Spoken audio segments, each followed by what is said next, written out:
What's going on YouTube? Josh here checking in with another training video. This was a squat and slingshot bench session from Tuesday. So I like to start off some of my workouts with some box jumps. And you'll notice that this is a pretty low box. It's only about 24 inches. And the bottom line is too many people use box jumps as a, oh, look how high I can jump. It turns into a dick measuring contest. And that's just not what it's about. It's about working on your explosive strength, being able to land comfortably and safely, not hurting yourself, and getting warmed up for a workout. Depending on how you use it, you don't necessarily have to use it as a warm-up. Some people, you can make it more challenging, of course. So this is me just doing, I think 3 or 4 sets of 5. On my last set, I didn't use any momentum, and I only used a leg drive as opposed to using my upper body. So here I moved on to some heavier squats. This is after I warmed up, obviously. And you'll see that I stumbled out of the rack, which was a disaster. This rack is a little bit wider than I'm used to. So this is the heaviest that I've ever squatted without a belt. I always used to put on a belt around 300, and I've really just been working on my core strength and trying to improve my ability to squat without a belt.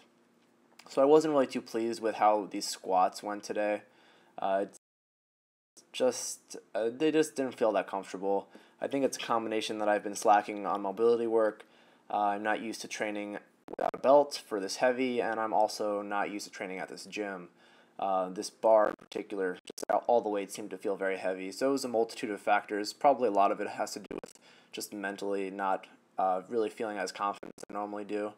But that's something that I'm going to be working on, and obviously reviewing the videos and making sure that I'm being cognizant of my form and working on that. So after the back squat, I moved on to the front squat. I did 4 sets of 6 at 230. So my first set, which is right here, you'll see it's just a disaster. I just was pretty tired from all the back squatting, and I just have never felt comfortable with front squatting heavier weights. Not that 230 is heavy at all, but that first set was just a fucking disaster.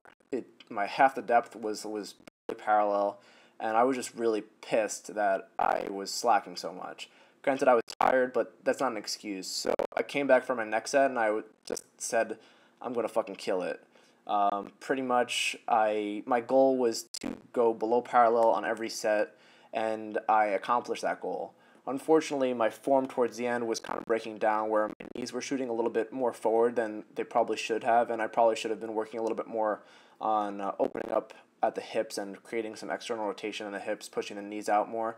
That way I could still break parallel, but without having the knees go excessively forward. But overall, I was happy in that I was able to get over that mental barrier and improve on those front squats. So after the front squat, I moved on to some slingshot bench, and I will let you guys hear the wonderful workout music at my gym.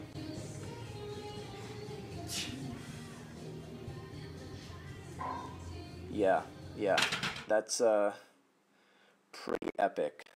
Workout music really gets me pumped. So anyhow, this is I included this longer clip of my bench just to show my setup.